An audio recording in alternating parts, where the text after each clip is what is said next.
Hello बच्चों, कैसे हैं आप सब? आशा करती हूँ आप सब बहुत अच्छे होंगे। मैं यहाँ पे आप स्क्रीन पे देख रहे हैं कि मैं आज आपको एनटीए के बारे में कुछ बताना चाह रही हूँ आपको। कुछ बच्चों का भ्रम है। एक्चुअल में शायद मुझे भी थोड़ा-सा नॉलेज नहीं था, तो मैंने भी नेक्स्ट जो वीडियो मेरी पहले थी उसमें भी मैंने कुछ वैसे ही बोल दिया था कि हमें ये जो भ्रम है वो इस तरीके का है कि श्रेष्ठा का पेपर कब हो रहा है। तो वो 24 मई का हमें जो भ्रम था वो हमें दूर करना है, क्योंकि जो हमें नोटिस आया है एनटीए की तरफ से, जो नोटिस डाला गया है वो 19 मार्च को ही डाल दिया गया था। और ये नोटिस मैंने थोड़ा नोटिस नहीं किया, आप और अगर आपने नहीं किया तो इसीलिए मैं आप सभी को नोटिस कराना चाह रही हूँ। और आप सभी अपना जो भ्रम है वो दूर कर लीजिए कि पेपर 11 मई को है। और 11 मई को पेपर है, और इसका मतलब बहुत कम टाइम है बच्चों, 1 महीना है। 7 मई को चुनाव है, और उसके बाद ये 11 मई को पेपर है। तो देख लीजिए, आपके पास बहुत कम टाइम है, आपको बहुत अच्छी प्रिपरेशन करनी है। 8th का आप पूरा कंप्लीट करके भी आए हैं पढ़ाई, तो उसके तहत ही करनी है।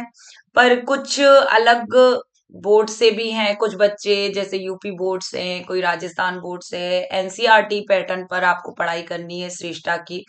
तो आपके पास टाइम कम है, तैयारी कीजिए। कुछ हम भी तैयारी करा रहे हैं, तो आप उनकी भी वीडियोस देखिए। कुछ हम भी, अभी मैं नई वीडियोस चालू कर रही हूँ जिसको मैं 1 महीने में पूरा सिलेबस कंप्लीट कराऊंगी, तो आप भी कंटिन्यूअस बने रहेंगे।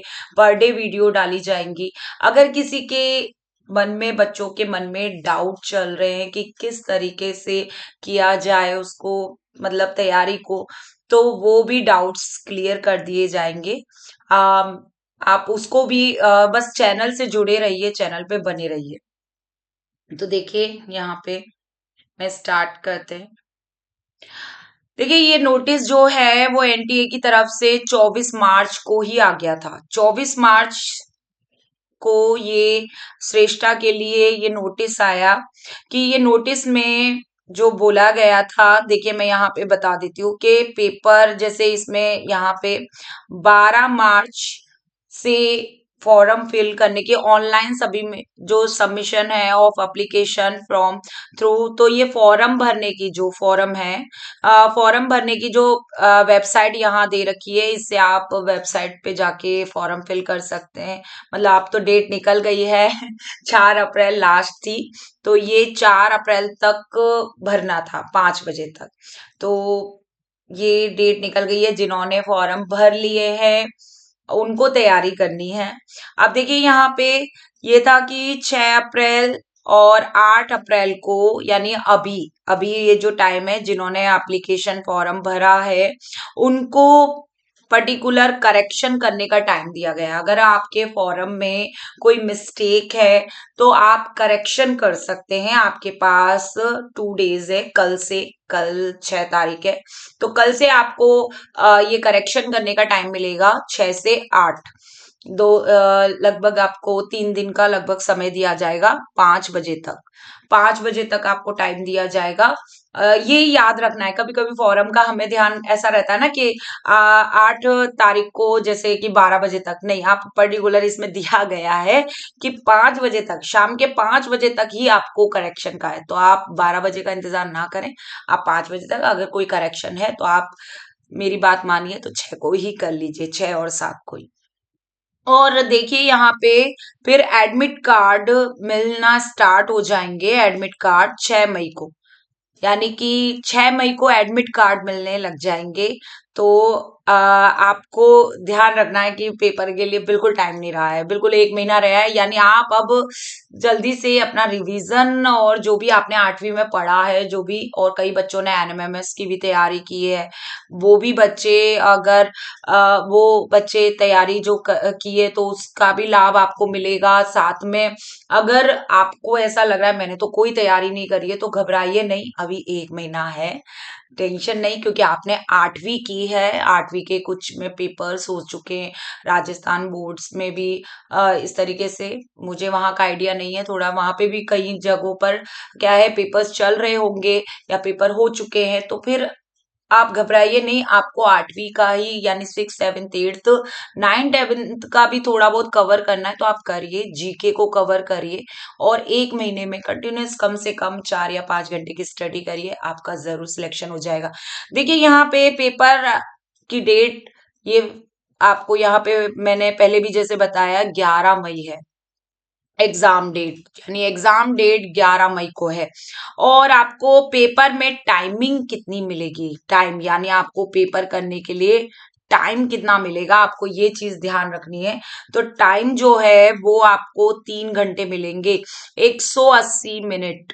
पेपर में क्वेश्चंस आते हैं 100, मैं आपको बता दूं 100 क्वेश्चंस आते हैं और 100 क्वेश्चन आपको लगभग 3 घंटे में करने होते हैं, 180 मिनट्स में। काफी टाइम होता है, काफी टाइम होता है। गणित के सवाल आप अच्छे से आराम से कर सकते हैं। तो गणित के जो सवाल होते हैं वो मैं अभी बताऊंगी आपको कितने कितने आते हैं। तो ये 180 मिनट्स का आपका ड्यूरेशन है एग्जाम का। तो वो और साथ ही साथ 2 बजे से 5 बजे तक लगेगा, यानी कि दिन के टाइम पर, दिन के टाइम पर होगा। अगर कोई दूरी से भी आ रहा है एग्जाम सेंटर पे तो टाइम से पहुंच सकता है, क्योंकि दिन के टाइम है, मॉर्निंग के टाइम पे नहीं है। तो टाइमिंग ठीक है, 2 से 5 है और शाम के टाइम पे। और इंग्लिश और हिंदी में दोनों में आएगा। तो बाई लैंग्वेज है, बाईलैंग्वेज है, मतलब कि हिंदी और इंग्लिश दोनों लैंग्वेज में पेपर आता है। ये सबसे बेस्ट है, क्योंकि है ना हिंदी मीडियम के बच्चे कुछ टर्म्स होती हैं जो इंग्लिश में अच्छे से थोड़ी बहुत पढ़ी होती है तो वहां भी देख सकते हैं। कुछ बच्चे इंग्लिश मीडियम के होते हैं, कुछ बच्चे हिंदी मीडियम के, तो सब कर सकते हैं इसको। और साथ ही साथ इसमें वेबसाइट भी दे रखी है, लैंग्वेज पेपर के साथ इसमें वेबसाइट दे रखी है यहाँ पे। इन पर आप क्या है फिल कर सकते हैं, यहाँ देख सकते हैं ये सारी चीजें।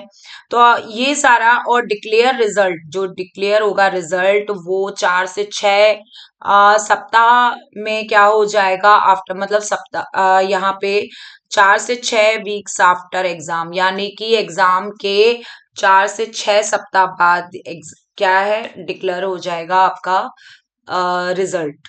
अब यहाँ पे मैं आपको एक और, आपके दिमाग में थोड़ा सा चल रहा होगा सीट के बारे में, थोड़ा उसके बारे में भी मैं आपको बता देती हूँ कि सीट का कैसे है। देखिए ये बच्चों, इसको क्लास 9th में प्रवेश लेने के लिए और क्लास 11th में प्रवेश लेने के लिए ये एग्जाम होता है सृष्टा का।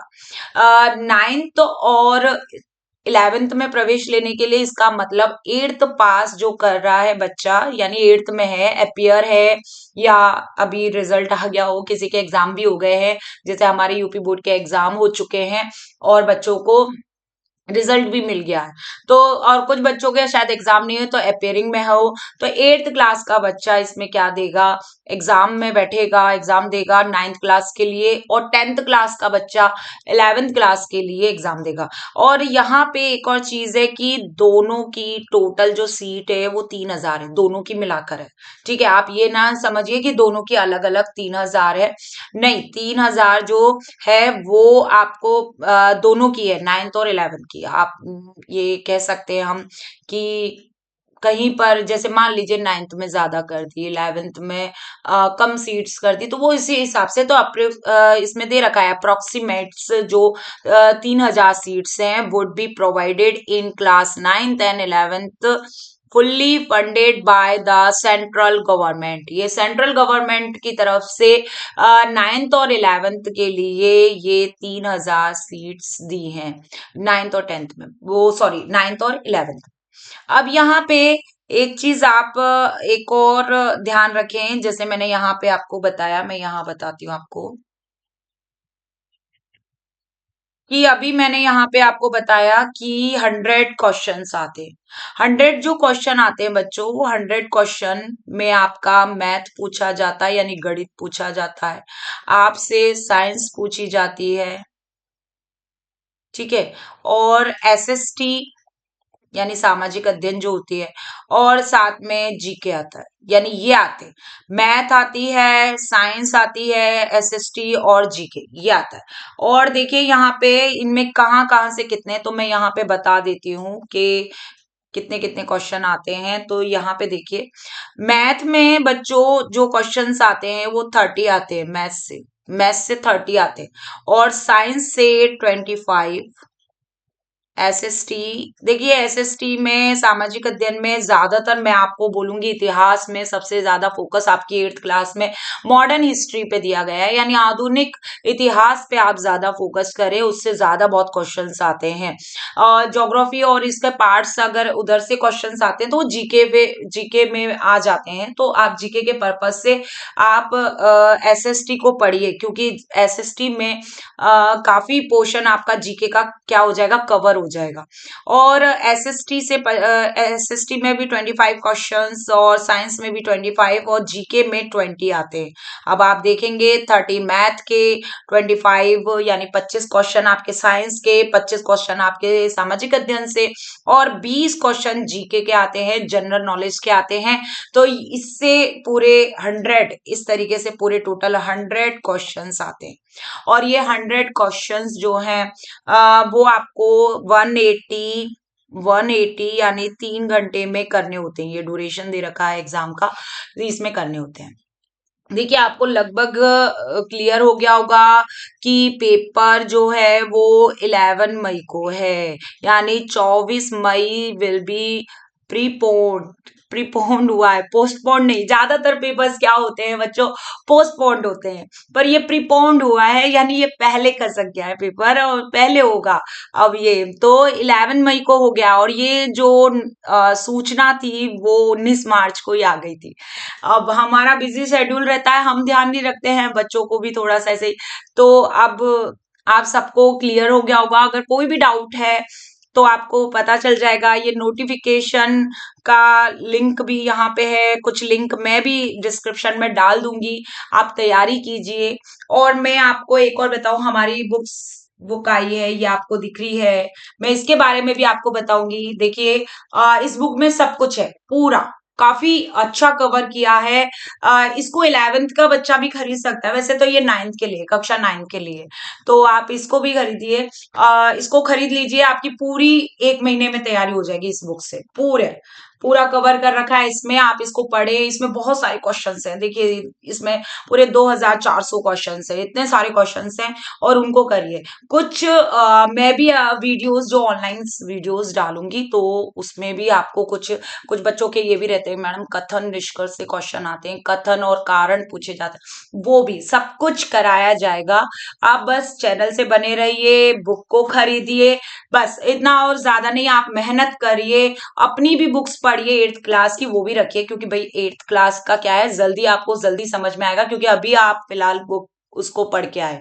तो ये आपको, अगर इससे कोई संबंधित अगर आपको डाउट है तो आप मुझसे पूछ सकते हैं, मैसेज कर सकते हैं, इसमें वीडियो के में कमेंट कर सकते हैं, मैं उसको पढ़ के जरूर आपको वो करूंगी। अब आपको क्लियर हो गया होगा नोटिस।